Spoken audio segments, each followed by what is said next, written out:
I've always played video games, I guess, and always liked video games. You know, it's a very visual medium, and yet visually, I think the world of video games is quite conservative.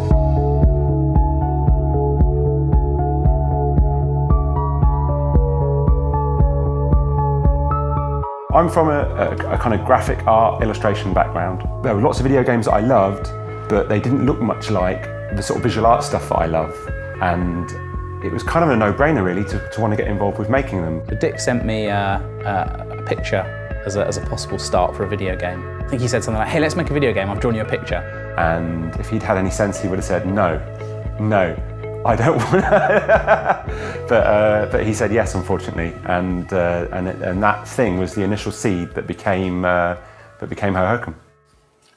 Oh, this is a classic page of telephone doodle. This is definitely either a meeting or a telephone doodle here, but it kind of spills out into a more formal character design thing. It's like there's a phase where you're drawing lots of repetitive abstract things which gradually morph into slightly more tangible things. Here's stuff that's like really specific from when we were making the Kite Worlds bit of the game. Like there's guys flying kites. It's just nothing, it's just a little scribble.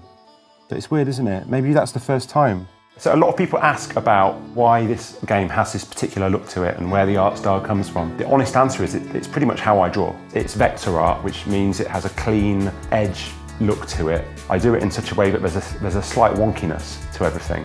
When you look closely at the art in Hohokum, everything is a little bit wobbly. Because there are so many drawings, there's so much art and animation in Hohokum, we've had to do a lot of work to ensure that we can fit all of those characters and all of those animations into memory while still retaining that sense of it being really hand-drawn and alive. I remember when I first saw this, and I think this might have been the first thing you animated, I thought, oh God, that's weird. That's not how I would have imagined them being. I would have imagined them all being like seaweed underwater. But the way you've done them, it's really like, it's got a real kind of like, it's a bit like out of control in a way that I really like.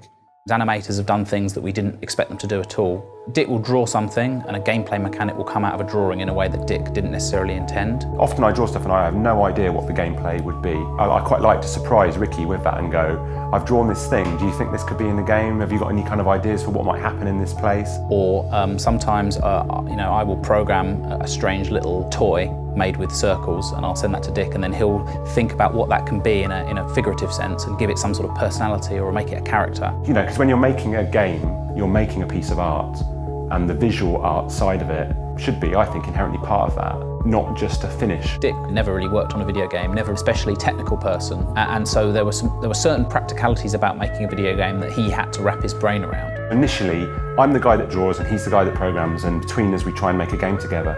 But actually, as the relationship's matured and as it's gone on, it's not so much about the things that we can and can't do. It's just about the friendship and the thing that we're making together. Having that person who is coming from outside and didn't bring all the kind of baggage and assumptions that people who work in video games all the time have, kind of forced me to reevaluate a lot of the things that I just accepted as being true. There's lots of things which I've got a real, almost like phobia of, that are quite common within visual art and also very much within video games. Shininess and flares and things that glow.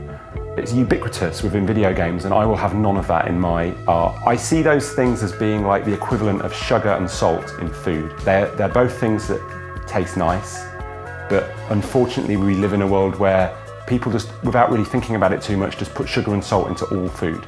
Maybe my art's a bit more like having some nice fresh vegetables.